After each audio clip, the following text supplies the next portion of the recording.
kaugnay na balita, handang harapin ni TESDA Director General Joel Villanueva ang anumang kasong isasampa laban sa kanya. Hinamon ni Villanueva ang mga nag-aakusa na maglabas ng ebidensya laban sa kanya. Naritong report ni George Bandola. Hinamon ni TESDA Director General Joel Villanueva ang mga nag-aakusa na sangkot siya sa PDAF anomaly. Giit ni Villanueva, pabalik-balik na lang ang isyong ibinabato laban sa kanya. Subalit, wala naman daw ebidensyang inilalabas para magpatunay dito. Alam nyo, hanggang ngayon, mag-iisang taon na yung balita na yan, ngunit wala pa rin hong nangyayari sapagkat nakakalungkot din na panay ang paratang pero wala pong basihan at walang maituro.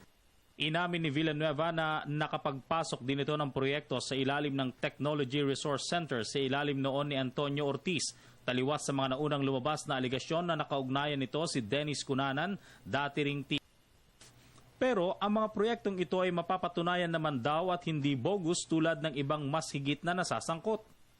Sa tagal po ngayon, wala pa rin hong nagsasabing ghost yung proyekto dahil na-audit nga po, liquidated at nandun po, nakikita, ginagamit. Wala rin hong nagsasabi ni isang whistleblower at maging si Janet Napoles, sinabi ho niya na hindi niya ako kakilala. Ikinagulat din ni Villanueva ang pagkakadawit ng kanyang pangalan sa digital file ni Ben Hurluy matapos ang decoding na ginawa ng National Bureau of Investigation. Meron pong mga testigo na nagsabing sila yung nagbigay ng salapi, sila yung kumuha ng kickback, etc.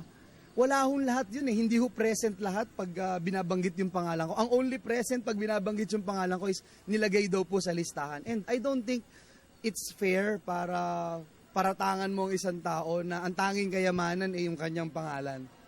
Sabi ni Villanueva, mas maiging iharap na lang ng mga nag-aakusang ebidensya kaysa laruin pa ito sa media. Haharapin din daw nito mga kaso kung sakain nga laban sa kanya.